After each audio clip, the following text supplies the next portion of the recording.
ఎన్నికల నేపథ్యంలో మహిళా గళం విజయపథమే నడిచింది. రాజమహేంద్రవరం సిటీ నియోజకవర్గ ఎమ్మెల్యే అభ్యర్థి ఆదిరెడ్డి శ్రీనివాస్, ఎంపీ అభ్యర్థి దగ్గుబాటి పురంధరేశ్వరులకు మద్దతుగా డీలక్స్ సెంటర్ నుంచి కోటగుమ్మం సెంటర్ వరకు భారీ ర్యాలీ నిర్వహించారు.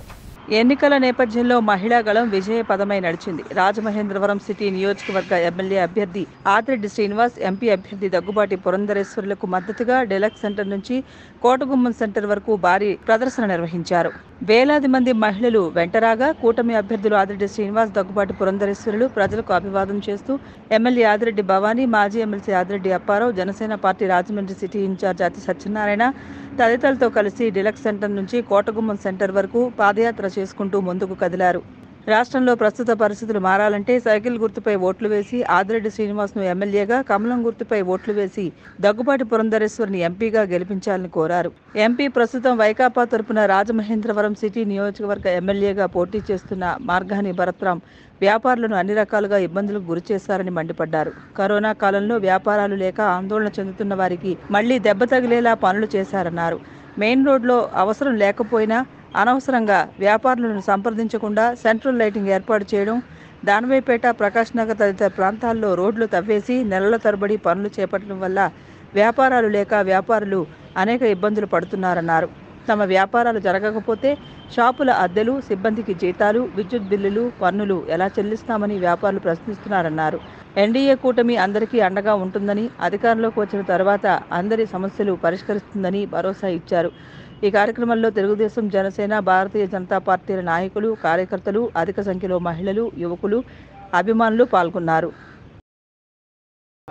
ఇవాళ వాళ్ళు మేనిఫెస్టో విడుదల చేయడం జరిగింది. వైఎస్ఆర్సీపీ ఏదైతే ఉందో పార్టీ వాళ్ళు మేనిఫెస్టో విడుదల చేశారు. వారు మేనిఫెస్టో విడుదల చేయక ముందు, ఇంతకు ముందు మేనిఫెస్టోలో ఏవైతే వాగ్దానాలు చేశారో వారు ఏ మేరకు నెరవేర్చారు అని ప్రజలకి వారు సమాధానం చెప్పాలి. పదే పదే జగన్మోహన్ రెడ్డి గారు 95%, 99% మేము చేశామని చెప్తున్నారు. కానీ ఇవాళ కనుక మనం చూసినట్లయితే ఇళ్ళు ఏవైతే వాగ్దానం చేశారో పేదలకి, ఇంతకు ముందు నిర్మాణం జరిగినటువంటి 3.5 లక్షల ఇళ్ళు కూడా సరిగ్గా పేదలకు ఇవ్వలేనటువంటి పరిస్థితి ఉంది. ఇది సంపూర్ణంగా కేంద్ర సహకారంతో ఇక్కడ ఇళ్ల నిర్మాణం జరిగింది. కనుక ఆయన చేసింది ఏమిటి? అదేవిధంగా వారు ఏమన్నారు, రైతు భరోసా కింద ఇంతకుముందు మేము 13,500 ప్రతి ఎకరానికి ఇస్తానన్నారు. కానీ ఆయన ఇస్తున్నాడా? లేదు. 6,000 కేంద్రం ఇస్తుంది. కనుక ఇది కూడా పోయినసారి వారు ఇచ్చినటువంటి వాగ్దానాన్ని వారు తప్పినట్టే. అదేవిధంగా వారు రైతులకి చెప్పారు, ప్రతి జిల్లాలో కూడా ఒక కోల్డ్ స్టోరేజ్ నిర్మాణం చేస్తామని అన్నారు. ఎన్ని జిల్లాల్లో ఇవాళ కోల్డ్ స్టోరేజ్ నిర్మాణం జరిగింది? మాట తప్పినట్టా కాదా? అదేవిధంగా జిల్లాకు ఒక ఎయిర్పోర్ట్ అని అన్నారు. మరి ఇవాళ అది కూడా మాట తప్పినట్టా కాదా? అదేవిధంగా రైతులకి ధర స్థిరీకరణ నిధి అని చెప్పారు. మరి ఇవాళ చూసినట్లయితే ఏ మాత్రం కూడా రైతులకు అక్కడికి రానటువంటి ప్రభుత్వాన్ని మనం చూస్తున్నాం. మొన్న మిచాంగ్ తుఫాన్ వచ్చినా కూడా సరి అయినటువంటి రీతిలో రైతులకి పరిష్కారం ఇవ్వలేనటువంటి పరిస్థితిలో ఉన్నారు. మేము ప్రాజెక్టులన్నీ కూడా నిర్మాణం త్వరితగతిన చేస్తామన్నారు. పోలవరం ప్రాజెక్టు పరిస్థితి ఏమిటి? అన్నమయ్య గేట్లు కొట్టుకుపోతే కూడా అక్కడ 33 మంది ప్రాణాలు కోల్పోయినా కూడా 3 కోట్ల రూపాయలు వెచ్చించి అక్కడ అసలు రిపేర్ పనులు కూడా చేయలేనటువంటి పరిస్థితిలో మరి ప్రభుత్వం ఉంది. అంటే ఇంతకుముందు ఇచ్చినటువంటి మేనిఫెస్టోలో ఇచ్చినటువంటి వాగ్దానం తప్పినట్లా కాదా? అదేవిధంగా 15,000 అమ్మఒడి అన్నారు. కానీ చివరికి వచ్చేటప్పటికి తల్లుల బ్యాంకులు ఎంత వేస్తున్నారు? 13,000 మాత్రమే వేస్తున్నటువంటి పరిస్థితి. వ్యాపారస్తులకు Rajahmundry Telugu Desam party, Janasena party, BJP party తరఫున మీ అందరికీ కూడా నమస్కారాలు తెలియజేసుకుంటూ ఉన్నాం. ఈరోజు మీ ముందుకు రాజమండ్రి బీజేపీ పార్లమెంటరీ అధ్యక్షులు పురంధేశ్వరి గారు, అదేవిధంగా మన ఎమ్మెల్యే ఆదిరెడ్డి భవానీ గారు, అదేవిధంగా మనకి ఎమ్మెల్యేగా పోటీ చేసేటువంటి వ్యక్తి ఆదిరెడ్డి వాసు గారు మీ ముందుకు వస్తా ఉన్నారు. మహిళా గణంతో మీ ముందుకు వస్తా ఉన్నారు. వేలాది మందితో తరలి వస్తా ఉన్నారు. మీ సంఘీభావం తెలపండి.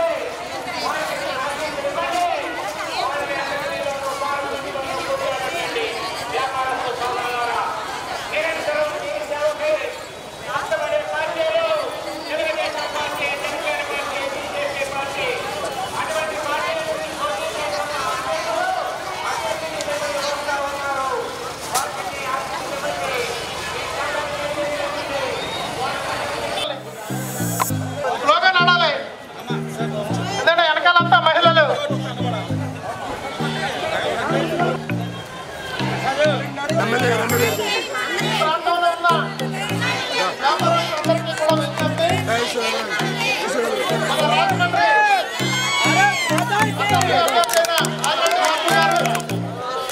అలాగే పార్లమెంట్ అభ్యర్థులైన పురంధేశ్వరి గారు ఈరోజు మెయిన్ రోడ్లో వ్యాపారస్తులకి మీ ఓట్ల కోసం మీ వద్దకు వస్తున్నారు. వ్యాపారస్తులు అత్యధిక మెజారిటీ చేకూర్చాల్సిందిగా విజ్ఞప్తి చేస్తున్నాం. అభ్యర్థులకు ఎవరా సత్తు నువ్వు కూడా వెనకెళ్ళాలి అన్నా. ఆ వ్యాపారస్తులకు అభ్యర్థులు కనిపించి గుర్తుల దారాల పట్టి మన పురంధేశ్వర గారు, అలాగే అసెంబ్లీ అభ్యర్థి అయిన ఆదిరెడ్డి వాసు గారు మీ ఓట్ల కొరకు మీ వద్దకు విచ్చేస్తున్నారు. మీరు వ్యాన్ ఎదుర్కొన్నా రండి.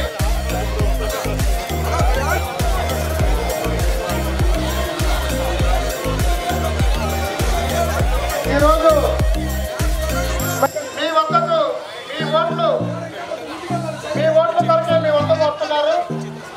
వారికి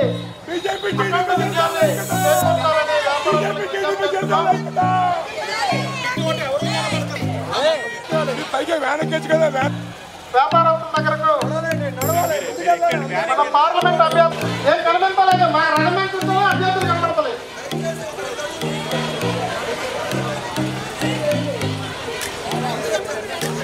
ఈరోజు మీ ఓట్ల కొరకే మీ వద్దకు వస్తున్నాను.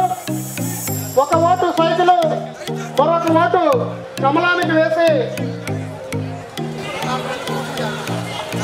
ఈరోజు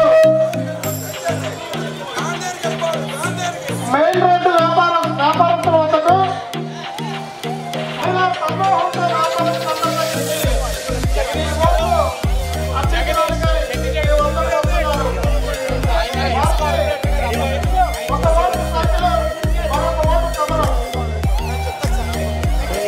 వ్యాపారస్తులందరూ అత్యధిక మెజారిటీ ఇచ్చి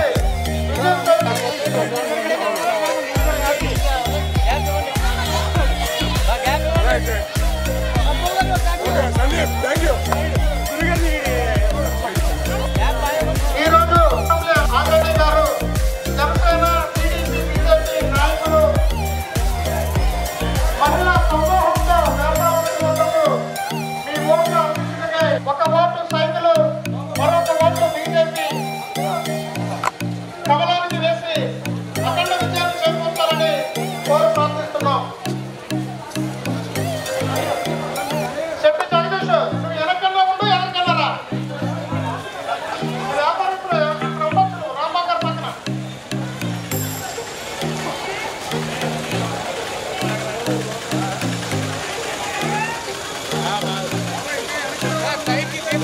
వ్యాపారస్తులకు విజ్ఞప్తి, ఈరోజు పార్లమెంట్ అభ్యర్థి అయిన పురంధేశ్వరి గారు, మన శాసనసభ్యురాలు ఆదిరెడ్డి భవానీ గారు బీజేపీ టీడీపీ వ్యాపారస్తులందరి దగ్గరికి మీ ఓట్ల కొరకే అత్యధికంగా మీ వద్దకు వస్తున్నారు. వారికి అఖండ విజయాన్ని చేకూర్చాలని వ్యాపారస్తులకు విజ్ఞప్తి చేస్తున్నాం.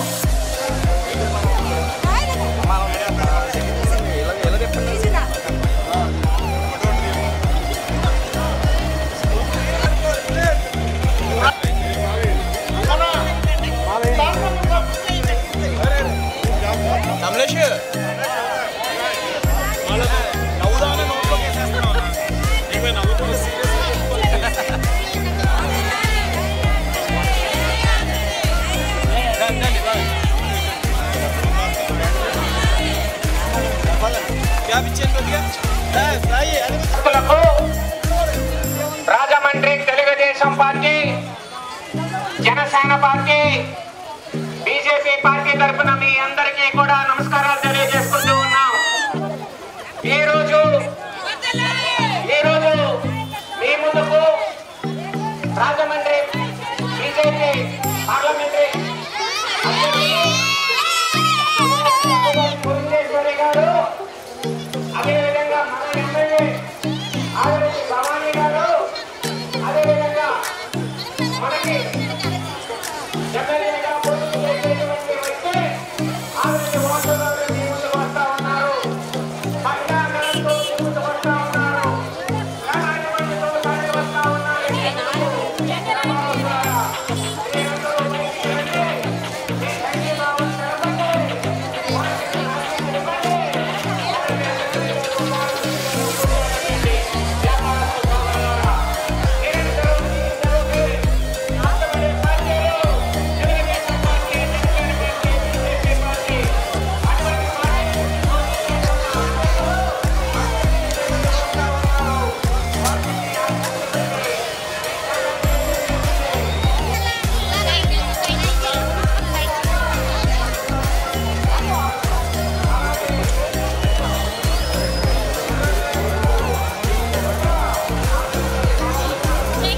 దక్షిణ కాశీగా పిలువబడే రాజమహేంద్రవరాన్ని వైకాపా ప్రజా ప్రతినిధులు బ్లేడ్ బ్యాచ్, గంజాయి బ్యాచ్ డ్రగ్స్లకు నిలయంగా మారిందని కూటమి నేతలు ఆగ్రహం వ్యక్తం చేశారు. దక్షిణ కాశీగా పిలువబడే రాజమహేంద్రవరాన్ని వైకాపా ప్రజాప్రతినిధులు బ్లేడ్ బ్యాచ్, గంజాయి బ్యాచ్ డ్రగ్స్లకు నిలయంగా మార్చిందని కూటమి నేతలు ఆగ్రహం వ్యక్తం చేశారు. కోటగుమ్మం సెంటర్లో పాదయాత్ర ముగిసిన తర్వాత అక్కడ ఎమ్మెల్యే ఆదిరెడ్డి భవానీ, రాజమహేంద్రవరం సిటీ నియోజకవర్గ కూటమి ఎమ్మెల్యే అభ్యర్థి ఆదిరెడ్డి శ్రీనివాస్, రాజమండ్రి పార్లమెంట్ కూటమి అభ్యర్థిని దగ్గుబాటి పురంధరేశ్వరి మాట్లాడారు. దక్షిణ కాశీగా పిలువబడే రాజమహేంద్రవరాన్ని వైకాపా ప్రజాప్రతినిధులు బ్లేడ్ బ్యాచ్, గంజాయి బ్యాచ్ డ్రగ్స్లకు నిలయంగా మార్చేశారని ఆరోపించారు. మహిళలపై అనేక దాడులు జరిగాయన్నారు. ఇటీవల ఒక డాక్టర్ ఫ్యామిలీ పట్ల బ్లేడ్ బ్యాచ్ దాడి జరిగిందన్నారు. కూటమి అధికారంలోకి వచ్చిన తర్వాత బ్లేడ్ బ్యాచ్, గంజాయి బ్యాచ్ను నిర్మూలిస్తామన్నారు.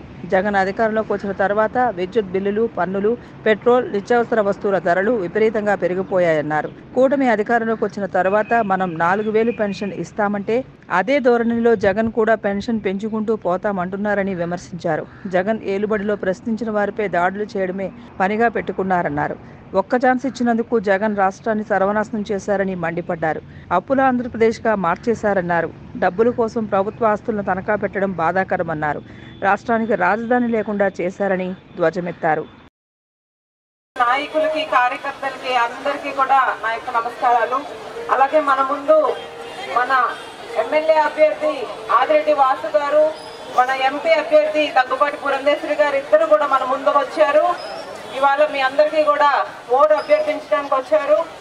మీ అందరూ కూడా గత 5 సంవత్సరాలుగా ఈ రాక్షస పాలన ఎలా ఉందో కూడా కళ్ళ కట్టినట్టు చూపించాడు. అందరూ కూడా విరక్తి చెంది ఉన్నారు. ఎప్పుడెప్పుడు 13వ తేదీ వస్తుంది, ఎప్పుడెప్పుడు ఎన్నికలు వస్తాయి, ఎప్పుడెప్పుడు ఓటేసి మళ్ళా మన కూటమి మీ ప్రభుత్వం తెచ్చుకుందామని ప్రజలందరూ కూడా 1000 కళ్ళతో ఎదురు చూస్తున్నారు. తప్పకుండా మీ అందరి యొక్క అభిమానంతో మళ్ళా కూటమి విజయం సాధిస్తుంది. అలాగే ఏ విధంగా అయితే గతంలో 2019లో రాజమండ్రి ప్రజానీకం అందరూ కూడా అంత మంచి మెజారిటీ ఇచ్చి గెలిపించారు మాకు, అదేవిధంగా ఈసారి కూడా దానికి రెట్టింపు మెజారిటీ ఇచ్చి గెలిపించవలసిందిగా అందరికీ కూడా. మనం ఒక బ్లేడ్ బ్యాచ్ అనే మాట ఎక్కడా వినలా, గంజాయి బ్యాచ్లు మనం ఎక్కడ చూడాలా. 2019లో వైసీపీ అధికారంలోకి వచ్చిన తర్వాత నగరంలో బ్లేడ్ బ్యాచ్ అగడాలు పెరిగిపోతా ఉన్నాయి. గంజాయి బ్యాచ్ విపరీతంగా సరఫరా చేస్తూ ఉన్నారు. ఎక్కడికక్కడే మహిళలు భయభ్రాంతులు గురవుతా ఉన్నారు. వాళ్ళందరికీ ఒక భరోసా కల్పించాలి. ఒక మహిళగా, బాధ తెలిసిన వ్యక్తిగా, ఒక ఎంపీ అభ్యర్థినిగా మీ అందరికీ అండగా నిలిచే బాధ్యతగా, అలాగే మీ అందరికీ ఒక సోదరుడిగా మీ అందరికీ ఒక భరోసా కల్పించాలని రేపటి రోజున ఎన్డీఏ కూటమి వచ్చిన తర్వాత నగరంలో బ్లేడ్ బ్యాచ్, గంజాయి బ్యాచ్ అనేది లేకుండా ఉక్కు పాదంతో అణిచివేసే కార్యక్రమం మేము తీసుకుంటామని హామీ ఇస్తా ఉన్నాం. అలాగే ఈరోజు వైఎస్ఆర్ కాంగ్రెస్ పార్టీ వాళ్ళు మేనిఫెస్టో ఇచ్చారు. మనం 4000 పెన్షన్ చెప్పాం, నెలకి ఇంటికే ఇస్తామని చెప్పాం. వాళ్ళు పెంచుకుంటూ పోతాడట. ఆ పెంచుకుంటూ పోతాడన్న మాటలో చాలా మర్మం ఉంది. కరెంట్ ఛార్జీలు పెంచుకుంటూ వెళ్ళిపోయారు, గ్యాస్ ధరలు పెంచుకుంటూ వెళ్ళిపోయారు, పెట్రోల్ ధరలు పెంచుకుంటూ వెళ్ళిపోయారు. ఈరోజు ఒకటే చెప్తా ఉన్నాం, రేపటి రోజున వ్యాపార సంస్థలకు ఏ విధమైన ఇబ్బందులు కలగకుండా పెరిగిన పన్నులు తగ్గిస్తూ అన్ని బాధ్యతలు కూడా ఎన్డీఏ కూటమి తీసుకుంటుందని మీ అందరికీ కూడా హామీ ఇస్తూ ఒక్కటే కోరుతా ఉన్నాం. ఈ నగరం ఒక సమయంలో ప్రశాంతమైన నగరం, చాలా సురక్షితమైన నగరం. కానీ ఈరోజు ఆ పరిస్థితులు లేవు. ఎక్కడ చూసినా భయభ్రాంతులు గురి చేయడం, మహిళల్ని భయపెట్టడం, బెదిరించడం ఇలాంటివి జరుగుతూ ఉన్నాయి. పరిస్థితులు మారాలి. రేపటి రోజున మహిళలు సురక్షితంగా జీవించే నగరం కింద చేయాలి. ఆ చేసే బాధ్యత ఎన్డీఏ కూటమిగా మేము తీసుకుంటాం. మిమ్మల్ని కోరేది ఒకటే, రేపు జరగబోయే సార్వత్రిక ఎన్నికల్లో ఎమ్మెల్యేగా సైకిల్కి, ఎంపీగా కమలానికి ఓటు వేయండి. మీ అందరి యొక్క బాధ్యత మేము తీసుకుంటామని హామీ ఇస్తా ఉన్నాం. ఎమ్మెల్యేగా ఎమ్మెల్యేగా ఏ గుర్తుకి వేయాలి? గట్టిగా ఎమ్మెల్యేగా ఏ గుర్తు? ఎంపీగా ఏ గుర్తు? రాజమండ్రి అర్బన్ కాన్స్టిట్యుయెన్సీ ఏదైతే ఉందో, నియోజకవర్గం ఏదైతే ఉందో, పొద్దున్న నుండి కూడా మేము ఇక్కడ పర్యటిస్తున్నాం. పొద్దున్న మండు టెంటలో సైతం ఈ యొక్క నియోజకవర్గంలో ప్రజలు ఇంచుమించు వెన్నెల్లో నడిచినట్లుగా మా వెంట నడుస్తూ మాకు వారి యొక్క సహకారం ప్రోత్సాహం అందిస్తామని చెప్పి వారు అందరూ కూడా తెలియజేయటం అన్నది ఇది నిజంగా ఒక రకంగా చెప్పాలంటే మా అదృష్టంగా మేము భావిస్తూ వారందరికీ కూడా పొద్దున్న మాతో నడిచిన వారందరికీ కూడా ధన్యవాదాలు తెలియజేస్తూ, ధైర్యంగా మేము వెనకాల ఉన్నామని చెప్పి తెలియజేస్తూ మా వెంట నడిచినటువంటి ఈ మహిళా మా తల్లులందరికీ కూడా శిరస్సు వంచి నేను ఇవాళ నమస్కరిస్తున్నాను. ఇందాక సోదరులు వాసు గారు మాట్లాడుతున్నటువంటి సందర్భంలో సోదరుడు అని అనకూడదు, నాకు బిడ్డతో సమానం ఒక రకంగా వాసు. వారు మాట్లాడుతున్నటువంటి సందర్భంలో వారు తెలియజేశారు ఇంతకు ముందు రాజమండ్రి ఎంత సురక్షితంగా ఉండేదో. నిజం చెప్పాలంటే ఒక చారిత్రాత్మకమైనటువంటి నగరం రాజమండ్రి. ఇక్కడ ఎందరో మహానుభావులు, ఆదికవి నన్నయ్య కావచ్చు, అదేవిధంగా వీరేశలింగం గారు కావచ్చు, అదేవిధంగా ప్రకాశం పంతులు గారు కావచ్చు, వీరందరూ కూడా నడియాడినటువంటి పుణ్యభూమి మన రాజమహేంద్రవరం. అంతటి చరిత్ర కలిగినటువంటి రాజమహేంద్రవరం ఇవాళ లేడ్ బ్యాచ్లకి డ్రగ్ మాఫియా కవిత హస్తాల్లో ఇవాళ చిక్కుకుని ఉన్నారంటే ఇది ఎంత శోచనీయమో మనం అందరం కూడా ఒక్కసారి